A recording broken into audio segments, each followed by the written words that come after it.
Hello everyone and welcome back to the Ohio softball field right here in Athens, Ohio. I am with the Bobcat softball lead reporter Shane Scalfaro. He doesn't have the sunglasses on now. It's getting dark out, so Shane's a little less dripped out than usual. But the conclusion of this game didn't go in Ohio's favor. The Bobcats losing 15-5, Shane, and gotta say it was pretty competitive for a little bit there, but then Ohio State's prolific offense just really took over this game.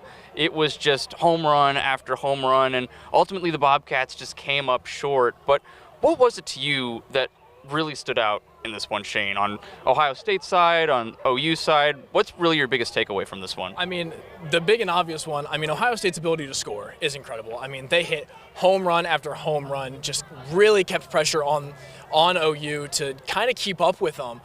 Even though OU came out very high, immediately came out, shut him out the first inning, came out on the scoreboard 1-0, and then things from there just kind of started to unravel. Ohio State comes back, is up 2-1, and then things from there just hit the fan.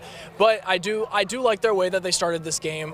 For OU, OSU just has a ton of firepower. They're able to score basically at will. It's hard to keep up with that. Yeah, like we said, OSU, just one word to describe their offense, prolific, right? But we did see 4 different pitchers for the Bobcats this afternoon, even some pitchers that maybe were a little more on the unfamiliar side of the roster. But we also talked with head coach Jenna Hall after the game, and here's what she had to say, just kind of her overall thoughts on the Bobcats' performance this afternoon. I thought offensively, I loved from the very first inning, I felt like we battled at the plate. We got a lot of people on base, and when we did, we were scoring them in those opportunities. So defensively, we just weren't ourselves. And I think when you play teams at this caliber, this high of a ranking, you have to play solid defense. Well, the Bobcats will resume MAC play this weekend when they travel to Central Michigan.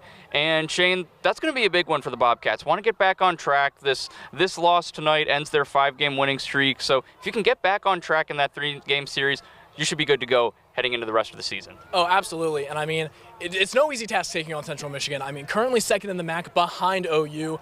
They're in for it, and they're on the road. Even though this is a very good road team, it's hard to win on the road, especially in conference against a conference opponent. But man, you have to have the confidence in the world in this team. Obviously, they were on a 5-game winning streak before this game. Their pitching still very good, even though we talked about 4 different pitchers played today. Notably, Skip Miller did not play in this game. You would presume that is to keep her healthy to play in this Central Michigan series and upcoming against teams like Ball State. But their pitching is still very good. Their defense is still very good. Few little tweaks to make here and there. But overall, you have to feel good about where this team is at, even coming off of this loss. Yeah, Bobcats resume play this weekend at Central Michigan. We'll have all the coverage for you on that game and the rest of the Bobcats season here in 2025. That concludes our job for tonight. Again, Shane, thanks so much to you and the crew for having me out here this evening. Always a pleasure covering some Bobcat sports here at WOUB. Signing off here from the Ohio softball field alongside Shane Scalfaro, I'm Darayus Sethna.